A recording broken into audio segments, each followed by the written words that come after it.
So hello everyone, and welcome back to the channel. As most of you already know, probably my most popular series on YouTube is actually my Bluetooth Low Energy series.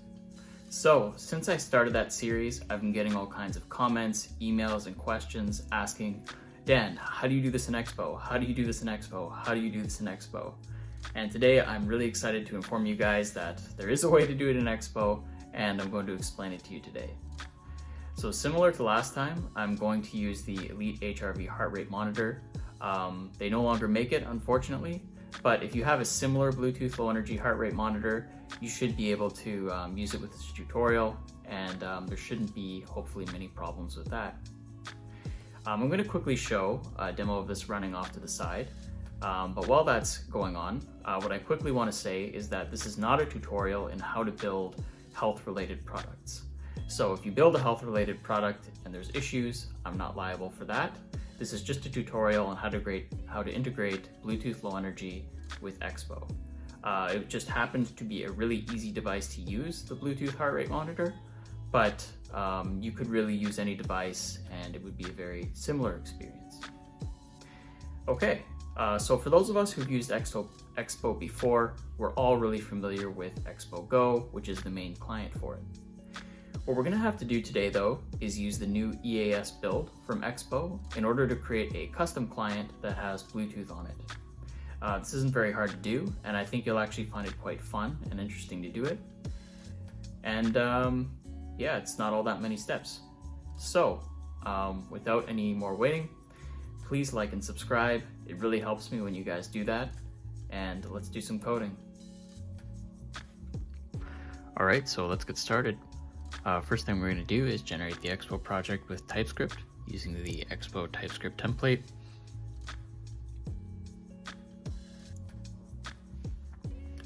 I'm going to skip this next installing part just because it takes a little bit of time. Next thing we're going to want to do is start installing libraries. The first being react-native-ble-plx, which allows us to use BLE in React Native. And the second being the config plugin, which allows us to use react-native-ble libraries in Expo. Now I'm going to install a couple libraries, the first being the Expo device, which allows us to get the API version of Android, which we'll need later, and react-native-base64, which allows us to decode information from the PLX library. Finally, just for fun, I'm going to install React-Native Skia, because I have a fun animation I want to drop in later on. Okay, so the next thing we want to do is create an EAS.json. This is going to let us do our different custom Expo builds with react-native-ble-plx. I'm just going to copy paste in like the default template for this, and I'll link it in the description, my sample project, and you can copy paste it from me. We also need to configure the plugin, and again, you can copy paste this configuration from me as well. I just did the most basic configuration for ble-plx. Maybe in your custom project you want to mess with the modes, but for now we're just going to do the most basic config with no changes.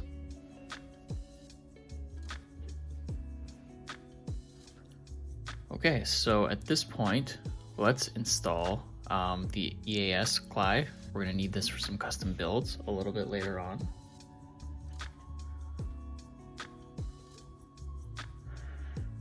Now is the cool part.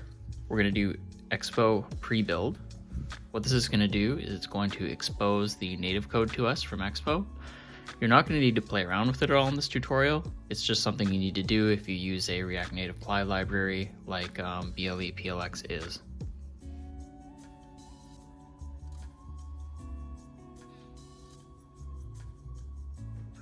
Okay, so let's actually run a build. In Android, this is actually really simple because we can just build everything locally.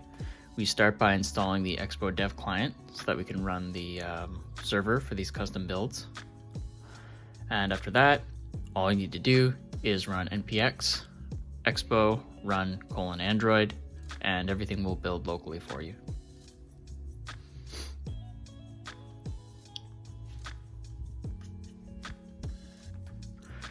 Okay, so here's what the finished product looks like. You have your Expo server and your app, and you can hot reload and stuff just like you'd expect. So for iOS, things are a little different. What you have to do is you have to actually do an EAS build, And so what that entails is the app's going to build on the servers that Expo has. And what they're going to do is send you back a QR code, and you're going to use that QR code to install that debug build on your app. Of course, with Bluetooth, everything we do has to run on hardware, and it can't run on the simulator. So I'm going to black out the rest of this because it's going to show some information about my Apple account that I don't think needs to be made public. But basically, all this command does is just asks you a few simple questions, asks you to log into your Apple account. When you get asked about your provisioning profile, say yes. When you get asked about adding push notifications, say no. And then when you're done, it'll give you back a nice QR code that you can use if you're working on iOS. All right, so now that we're done the initial setup, let's actually go and build out some UI. Here you can see I've copy pasted some of the UI code from the finished project. You don't have to worry about this too much. The tutorial is really about BLE, so I'm just going to kind of uncomment these things while we set up the different BLE methods. So the next step here of what we're going to do is we're going to create a file. This file is going to be called useble.ts. So the first thing we're going to do in here is we're going to disable bitwise operations on ESLint. We do need them, so they don't need to be there. Next, we're going to create an interface, and it's going to start with two methods. First is request permissions, and the second is scan for peripherals. These are going to be the first methods we're going to work on in our useBLE hook. Okay, so now in the hook, the first thing we're going to do is we're going to create a BLE manager. And we're going to use memo on this so that it's persisted across re-renders. We only need one of these. It's kind of like a singleton type object. At this point, we're going to create some state to keep track of the devices as we find them from the Bluetooth scan.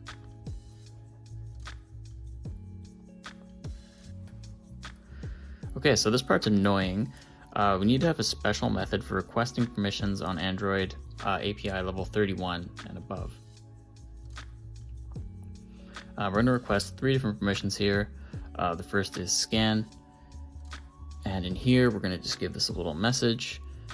Message being that we need the scan permission, and yeah, just basically making OK as the positive button.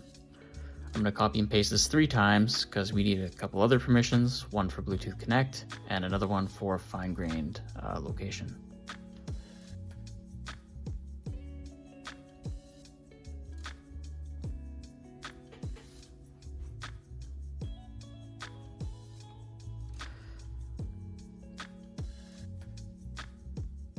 And I'm just going to change up some of the text a little bit so that it makes a little more sense.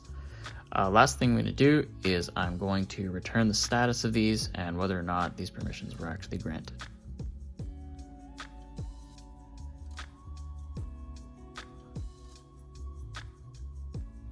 Okay, so now that we're finished with the Android permissions for 31 and above, let's do the normal permissions. Okay. So if we're on Android, we have to do even some other checks. If we're below Android API 31, we're gonna have to do something. And the only way to know that is if we use the Expo device library that we installed earlier. So we're gonna check if the platform API level is above 31, sorry, below it. If it's below it, we're just gonna request locations. That's all we need for Bluetooth in older versions of Android.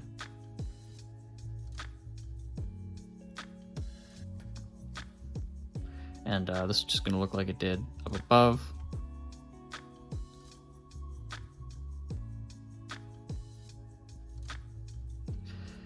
And we're just going to check whether the status of this is granted.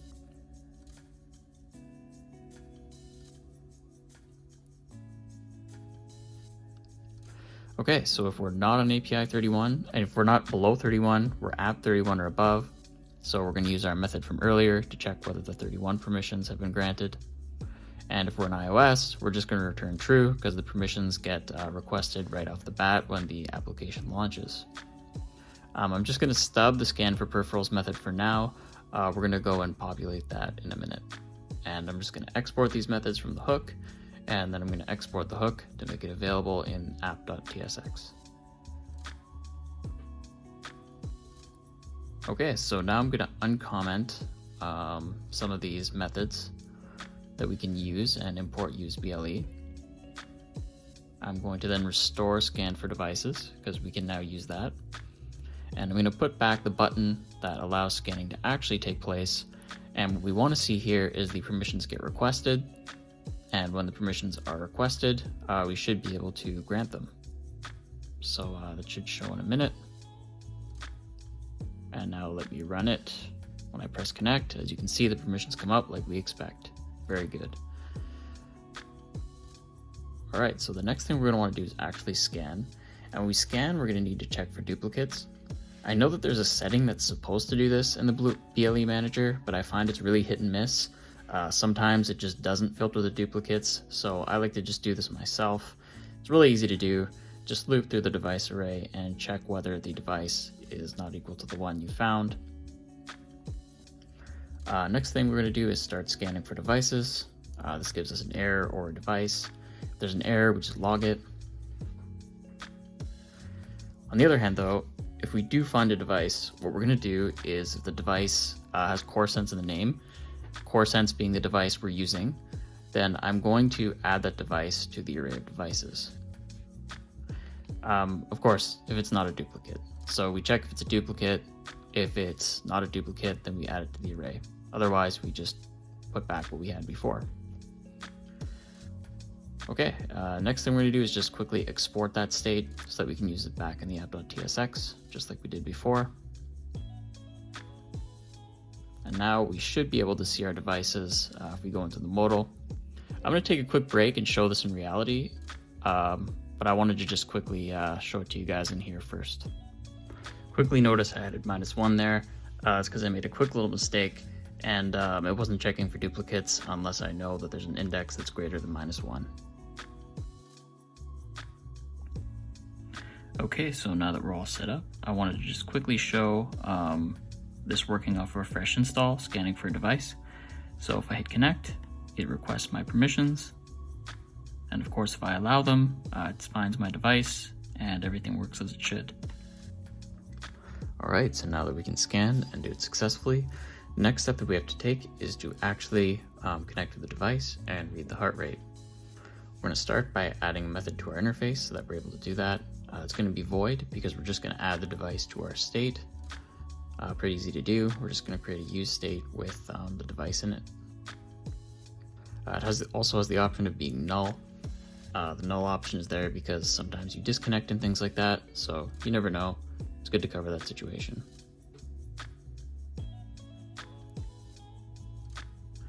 So connecting to the device is just a few lines of code, not too much.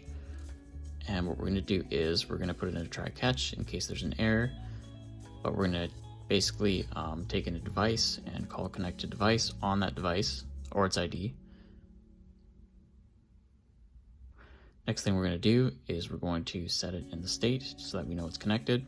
We're going to discover all characteristics and services for the device. Very important. Do not skip that step or nothing will work. And then we're going to stop scanning because there's no reason to scan. We've already connected. All right, so next thing to do is to export that value.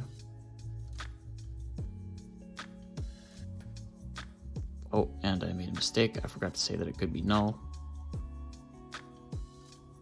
Okay, so if I go back into the app now, I can uncomment this and I'll delete the other import. I duplicated it by mistake. So I'm going to send that into the modal. I'm going to uncomment our commented device part. And then what I'm going to do is I'm going to try and see if I can connect to the device. And I can.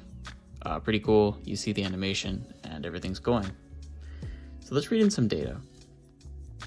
And the way that you read in data is first by creating another state for that that can manage the events. I'm going to default it to -1. Actually, I'll probably put it to 0 later, but let's keep it -1 for the time being. I'm also going to export that. And the next part is really where the action happens. So we're going to have a start streaming data, which we're going to call after everything gets connected. It's going to be called on a device. And so if there's a device connected, we're going to monitor its characteristics and services, or a particular characteristic and service. I apologize. These next values, the characteristic and the service ID, are unique to your device. you'll have to check the device manual, or you'll have to talk to your firmware engineer on how to get them. I cannot provide them to you. They have to come from your manual or your firmware engineer. So I don't have any other means of getting them other than those means. So let's add them to our streaming method. And next thing I'm going to do is I'm going to make a heart rate update method. And two things can come in here, either a Bluetooth error or a characteristic. Either one could be null depending on the state of what happened in Bluetooth. Basically, if there's an error, I'm just going to log it and shortcut the method. If there's no characteristic, I'm also going to log it and shortcut the method.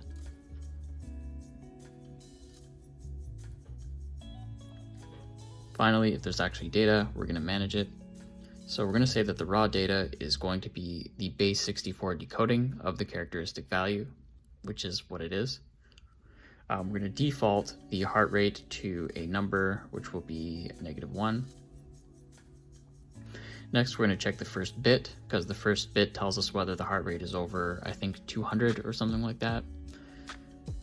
So if the first bit is actually equal to 0, so it's false, then we're just going to grab the raw data from the second part and decode it. In the case where that's not how it is, we're going to cast the raw data to a number, and then we're going to shift the value we get in that value 8 places. And then for the second part of it, we're not going to shift at all. Finally, we're going to set the state with the inner heart rate method. Oh, and I forgot to import the types for base 64. I'll just do that really quickly. And everything's still okay. Okay, so the typing's good. All right, so let's add the method for streaming data.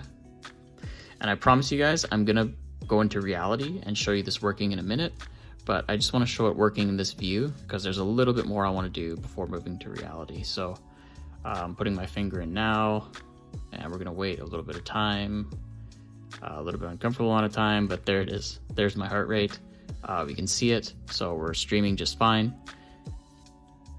And now last thing we're going to want to do is we're going to want to add the disconnect method, and then after that I'll end this off by kind of giving you a demo of this in reality.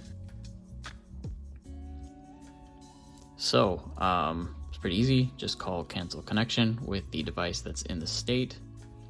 After that, we set our state for the connected device to be null and our heart rate to 0. I'm also going to set it to 0 up above because I don't like that -1. It looks kind of ugly. Oh, it looks like I already did it at some point. And I'm going to add the disconnected method to our interface. Finally, I'm going to actually destructure this. Then I'm going to change up our button a little bit so that it says disconnected if there's no device. And it's also going to call the disconnect method if a device is already connected.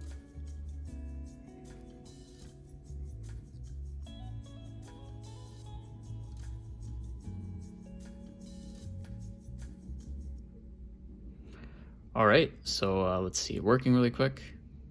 There's connection, there's a disconnection.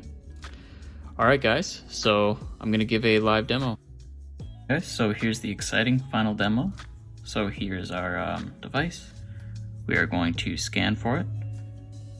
We will connect. This should turn solid blue, meaning it's connected. I'll now stick my finger in there, and we should see my heart rate change in real time. Yeah, and if I breathe a little differently, you can see the heart rate change. And yeah, that's everything working. So thanks for tuning in, guys. And of course, happy hacking.